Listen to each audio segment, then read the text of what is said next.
ఆంధ్రప్రదేశ్ భవిష్యత్తును మలుపు తిప్పే అతిపెద్ద ప్రాజెక్టుకు ఇవాళ ఢిల్లీలో అవగాహన ఒప్పందం కుదరనుంది.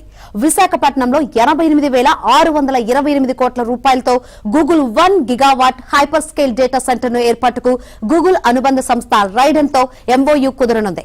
దేశంలోనే తొలి కృత్రిమ మేధస్సు కేంద్రం ఏర్పాటుకు గూగుల్ ఏఐ హబ్ పేరుతో కూటమి ప్రభుత్వం విశాఖపట్నంలో శ్రీకారం చుట్టనుంది. ఢిల్లీలోని తాజ్ మాన్ సింగ్ హోటల్లో ఉదయం 10 గంటలకు ముఖ్యమంత్రి చంద్రబాబు, కేంద్ర సమాచార ప్రసార శాఖల మంత్రి అశ్విని వైష్ణవ్, కేంద్ర ఆర్థిక మంత్రి నిర్మలా సీతారామన్, మంత్రి లోకేష్ సమక్షంలో ఏపీ ప్రభుత్వ ప్రతినిధులు, గూగుల్ ఉన్నత స్థాయి బృందం ఎంఓయూపై సంతకాలు చేయనున్నారు. ఇది దేశంలోనే అతిపెద్ద విదేశీ ప్రత్యక్ష పెట్టుబడిగా రికార్డు సృష్టించబోతోంది. రాష్ట్ర చరిత్రలో మైలురాయిగా నిలవబోతోంది.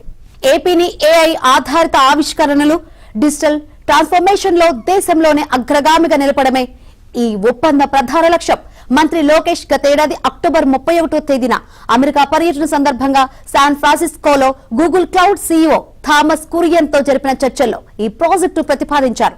ఆ తర్వాత గూగుల్ ప్రతినిధులతో పలు దఫాలుగా జరిగిన చర్చలు కార్యరూపం దాల్చాయి.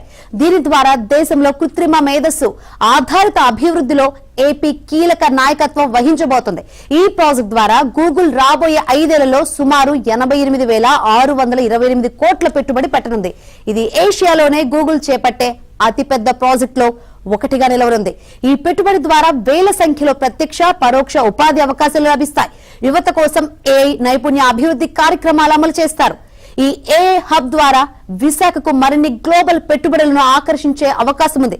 తద్వారా టెక్నాలజీ, ఇన్నోవేషన్ రంగాల్లో విశాఖ ప్రధాన కేంద్రంగా మారుతుంది.